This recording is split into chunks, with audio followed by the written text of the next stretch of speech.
In tonight's 7 UpFront report, we're taking a closer look at how the nonprofit Say Detroit is playing a big part in helping families during the COVID-19 pandemic. Joining me now is author and journalist Mitch Albom, who is also the founder of Say Detroit. Mitch, great to see you. Thanks for being here. Hi, Dave. Good to see you too. Hey, let's start with what's being done to help Detroiters get tested and vaccinated. This has been ongoing work by the organization, but I'm told now you've got some vaccination clinics set up the next couple of days. What are the details? Yeah, we sprung into action when COVID hit, first testing people around the city because we have a medical clinic amongst the things we operate at Say Detroit.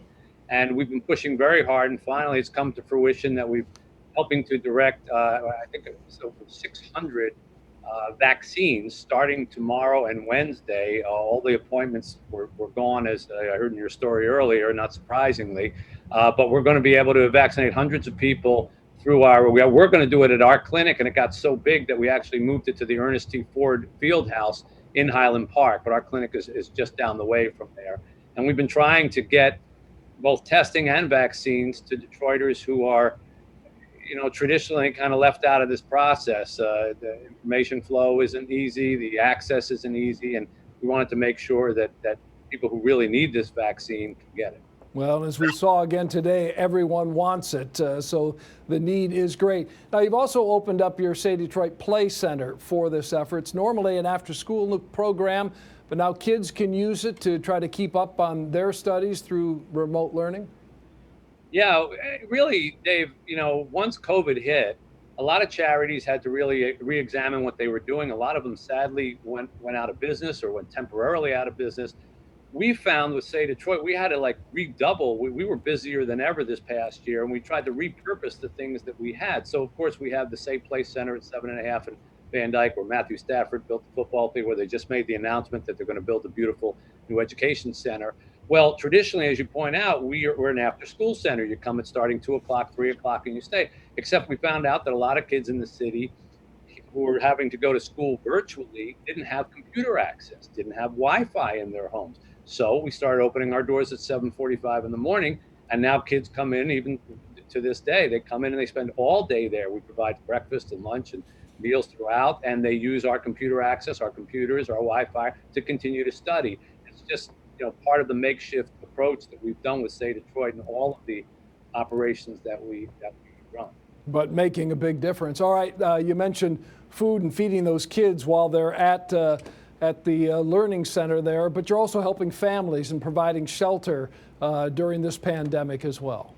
Yeah, we provided 1,200 meals a week to the Safe Play kids, another couple thousand meals a week to seniors. We work with homeless shelters to make sure that there was enough space, and through the Detroit Rescue Mission Ministry, which operates them, enough space for homeless people. You talk about an environment where COVID can spread very quickly.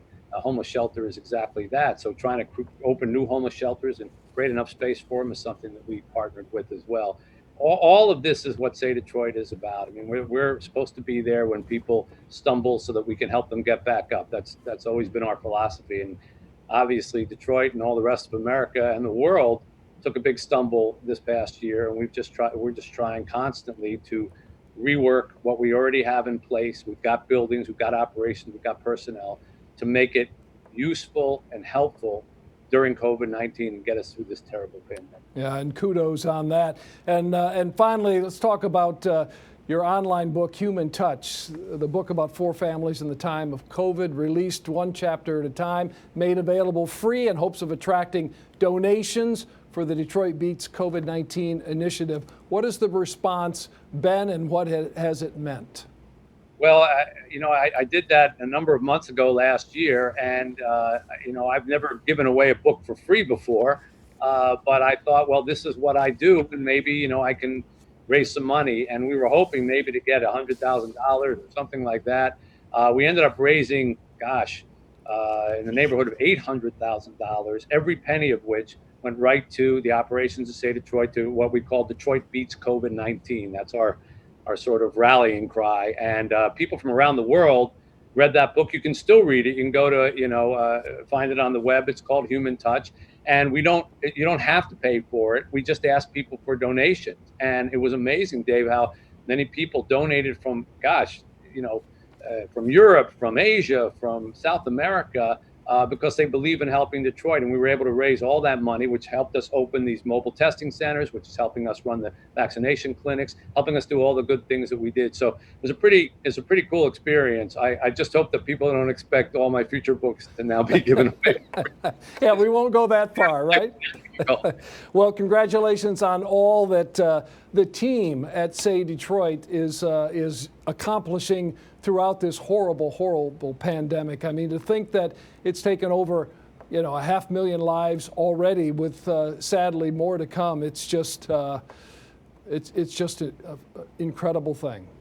But it's also been incredible to see the resiliency of people and how we have risen to the occasion. And I believe we will beat this. And when we look back on it, we'll look back on the terrible, but also the positive, the way that we pulled together. I think that should always be celebrated. Keep on keeping on, Mitch. Great to see you, Dave. Thank you. Likewise, thank you. Mitch Albom joining us tonight on 7 Up Front.